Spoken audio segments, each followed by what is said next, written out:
ಮತ್ತೆ ಇನ್ನೊಂದೇನಂದ್ರೆ coffee tea ಕುಡಿಬಾರ್ದು ಈ ಟೈಮಲ್ಲಿ, ಪ್ರೆಗ್ನೆನ್ಸಿ ಟೈಮಲ್ಲಿ. ಅದು ಬರ್ತ್ ವೇಟ್ ಕಮ್ಮಿ ಆಗುತ್ತೆ ಮಕ್ಕಳದು ಅಂತ ಹೇಳ್ತಾರೆ. ನಿಜನಾ ಡಾಕ್ಟರ್ ಇದು?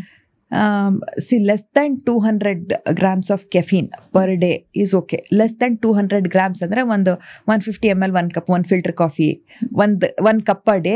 ಅಂದರೆ ಪ್ರಾಕ್ಟಿಕಲ್ ಆಗಿ ಆ ಥರ ಮೆಜರ್ಮೆಂಟ್ ಎಲ್ಲ ಮಾಡ್ಕೊಂಡು ಕಾಫಿ ಕುಡಿಯೋಕ್ಕಾಗಲ್ಲ ಅಂತಂದರೆ 1 cup per day per day coffee is okay, it is safe.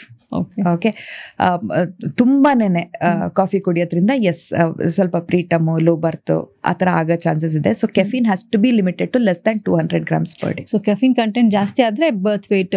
So ಅದು ಮೇ ಬಿ ಹಂಗಾದ್ರೆ ಕೋಲ್ಡ್ ಡ್ರಿಂಕ್ಸು, ಸಾಫ್ಟ್ ಡ್ರಿಂಕ್ಸ್ ಅವೆಲ್ಲ ಯಾವ್ದು ಇರುತ್ತೆ, ಡಾರ್ಕ್ ಚಾಕ್ಲೇಟ್ ಅಲ್ಲಿ ಇರುತ್ತೆ. ಸೊ ಯು ಶುಡ್, ಅಂದ್ರೆ ಬರೀ ಕಾಫಿನ ಎಷ್ಟೊಂದು ಕುಡಿತಾರಲ್ಲ, that is not good.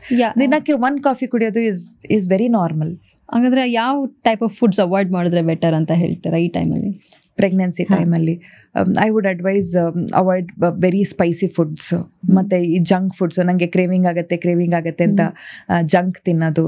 This are in pregnancy you should concentrate on the quality of the food which you are eating, not on the quantity of the food which you are eating. And then the food should involve all kind of nutrients. ಅಂದರೆ ಹಣ್ಣು ಇರಬೇಕು, ಅದರೊಳಗಡೆ vegetables ಇರಬೇಕು, and ಹಾಲಿನ ಪದಾರ್ಥ ಇರಬೇಕು, ಪನ್ನೀರ್ ಇರಬೇಕು, because proteins ಅಂತಂದರೆ. ಈ ನಾನ್ ವೆಜ್ ತಿನ್ನೋರಾದರೆ maybe chicken, egg, all this they have to eat.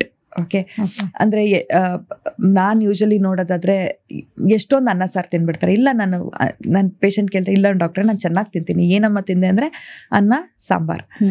It is mostly carbohydrates. So ಅದರೊಳಗಡೆ ಪಲ್ಯ ಇರಲ್ಲ, ಪ್ರೋಟೀನ್ ಇರಲ್ಲ. ಸೊ ಎಲ್ಲಾನು ಇನ್ಕ್ಲೂಡ್ ಮಾಡಿ they have to eat. Okay. ಮತ್ತು ಈ ಮಾರ್ನಿಂಗ್ ಸಿಕ್ನೆಸ್ ಡಾಕ್ಟರ್, ಅದು ಏನು ಫಸ್ಟ್ ಟ್ರೈಮೆಸ್ಟರ್ ಮಾತ್ರ ಇರುತ್ತಾ, ಇಲ್ಲಿ ಕೆಲವ್ರಿಗೆ ಪೂರ್ತಿ ಪ್ರೆಗ್ನೆನ್ಸಿನೂ ಇರುತ್ತೆ? ಇದು ಮೋಸ್ಟ್ಲಿ ಜೆನೆಟಿಕ್ಸ್ ಮೇಲೆ ಹೋಗುತ್ತೆ. ಮೋಸ್ಟ್ ಆಫ್ ದ ಪೀಪಲ್ಗೆ ಫಸ್ಟ್ 3 ಮಂತ್ಸ್ ಇರುತ್ತೆ.